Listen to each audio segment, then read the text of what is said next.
मेरे नबी पाक ने फरमाया 3 काम करो तुम्हें फायदा होगा।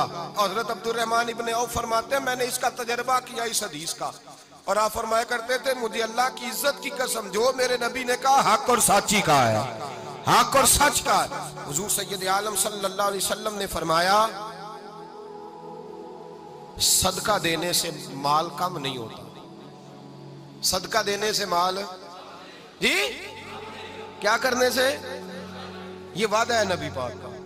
सदका देने से पैसे, अच्छा बताए ना जी मुझे 1000 में से 500 दे दिया तो बाकी कितने रह गए, तो हुजूर फरमा रहे हैं कम नहीं होते। 1000 दे दिया तो बाकी कितना बचा, नहीं भाई मेरे महबूब फरमाते हैं तो अल्लाह के रास्ते में एक दे वो तुझे 700 गुना करके वापस अता फरमाएगा।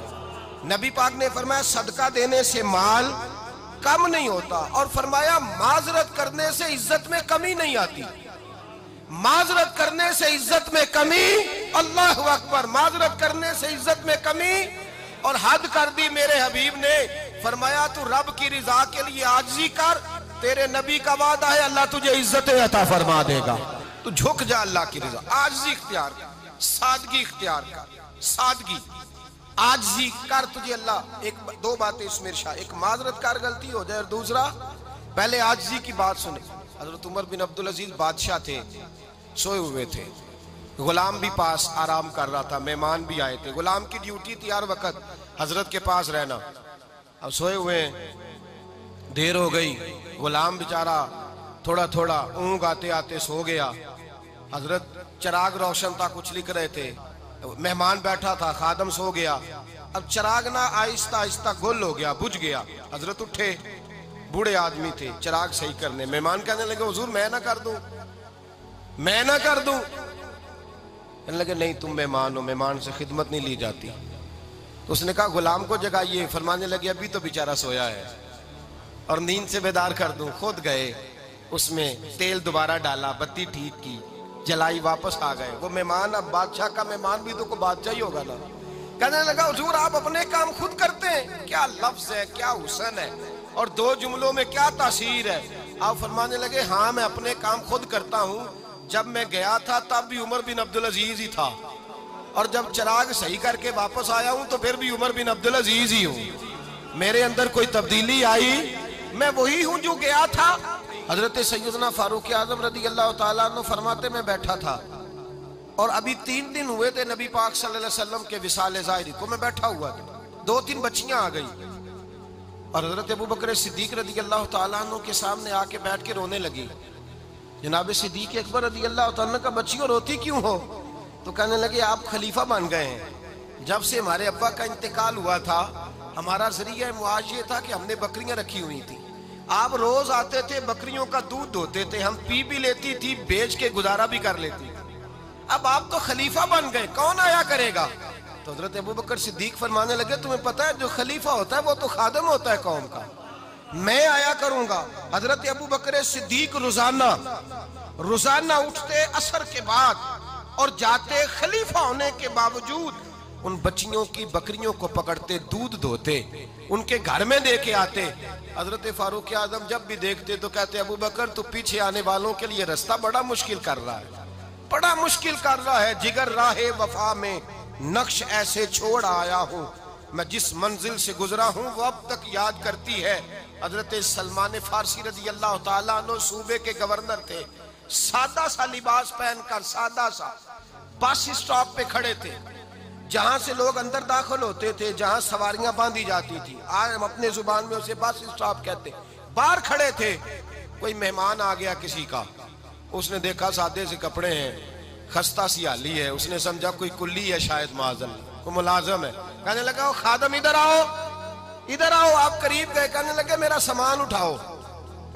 इमाम गजाली फरमाते हैं जब तू इल्म पढ़ने बैठता है तो ये भी ख्याल करना तेरे अंदर तकब्बुर का बूटा ना लग जाए, आजी इख्तियार करना, आजी।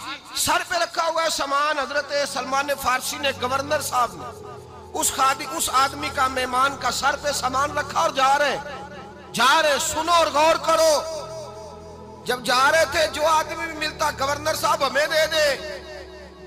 मेहमान परेशान हो गए, कहने लगे हुजूर आप गवर्नर है? फरमाने लगे नहीं, ये तो मेरा दुनियादारी का नाम है जो इन लोगों ने रखा हुआ है, असल मेरा नाम वही है जो तूने लेके पुकारा है, असल नाम वही है। तूने कहा गुलाम इधर आ, आप फरमाने लगे पहले मैं एक यहूदी का गुलाम था, फिर रब ताला ने फजल किया तो मैं मोहम्मद अरबी का गुलाम हो गया, रसूलुल्लाह का गुलाम हो, और जब मैं नबी पाक का गुलाम हुआ हूं तो इस सारे सूबे का इमाम हो गया हूं, तो असल तो मैं गुलाम ही हुआ ना। दूसरा मेरे नबी पाक सल्लल्लाहु अलैहि वसल्लम में एक तो आजिज़ी से इज्जत मिलती है, तकब्बुर से इज्जत, वो जो बंदा झिझकता है ना तेरे नेड़े जाने से, तो कहता है मेरी बड़ी इज्जत करता है, वो इज्जत नहीं करता। शेर की इज्जत होती है कि खौफ होता है? बोले ना, तो नहीं ना डर लगता वो को। शेर का क्या होता है? खौफ, इसकी इज्जत नहीं होती। तो दरिंदा है, दरिंदों की भी कभी इज्जत होती है? तो जो आदमी डंडे के जोर पर लटका के डंडा और वो लोगों से इज्जत करा रहा, तो भाई ये तेरी इज्जत नहीं है, तेरा खौफ है। इज्जत आजिज़ी में है, इनकिसारी में है। और दूसरा मेरे नबी पाक सल्लल्लाहु अलैहि वसल्लम ने फरमाया इज्जत माफ करने में है। इज्जत किस चीज में है? बदला लेने में इज्जत। ये हकायक है। इज्जत बदला लेने, जिसने एक थप्पड़ के जवाब में दो मारे वो बाइज्जत नहीं, बल्कि मुस्नद इमाम अहमद बिन हंबल पढ़ी, हजरत मूसा अलैहिस्सलाम कोहे तूर पे खड़े, मेरे रसूल पाक अलैहिस्सलाम फरमाते हैं जनाब मूसा अलैहिस्सलाम ने अल्लाह की बारगाह में अर्ज किया, ऐ अल्लाह सारी दुनिया कहती है हम इज्जत वाले हैं, हम इज्जत वाले, मन आज़्ज़ु इबादा का या अल्लाह, ऐ अल्लाह तू बता तेरे बंदों में इज्जत वाला कौन है? तो हजरत मूसा कहते हैं रब करीम ने फरमाया इज़ा कादरा गाफारा, जिसके पास बदला लेने की ताकत हो फिर भी माफ कर दे वो बड़ी इज्जत वाला हुआ करता है। जो ईंट के जवाब में पत्थर मार सकता हो, जो गोली के जवाब के अंदर 15 गोलियां मार सकता हो, लेकिन माफ कर दे वो बड़ी इज्जत वाला है। इज्जत वाला है जो माफ करे। हजरत फखर जहां देलवी बहुत बड़े दरवेश थे, सिलसिला आलिया चिश्तिया का बहुत बड़ा नाम, और इस सूफी के आप हालात पढ़े तो रब करीम ने बड़ा ही नवाजा हुआ था। दिल्ली की जामे मस्जिद के खतीब, और इनकी करामत ये थी कि जो आदमी आके सामने खड़ा होता था ना, उसे बताना नहीं पड़ता था कि मेरे दिल में क्या है, बताना नहीं पड़ता था। सामने आके खड़ा होता था तो हजरत हाथ उठाते थे, कहते थे अल्लाह ये बे औलाद है, इसे औलाद अता कर दे। दूसरा आके खड़ा हुआ, खुशी नहीं हो रही आपको? दूसरा आदमी खड़ा हुआ, दूसरा आदमी उसने आके कहा दुआ के लिए, सामने खड़ा हुआ तो हजरत कहने लगे ऐ अल्लाह बीमार है। वो कहता मेरे दिल में बात थी, मुझे बतानी नहीं पड़ी। इत्तकू फिरासतिल मोमिन फइन्नहु यंजुरु बिनूरिल्लाह, नबी पाक ने फरमाया मोमिन की फिरासत कल्बी से डरा करो, वो तो अल्लाह के नूर से देखता है।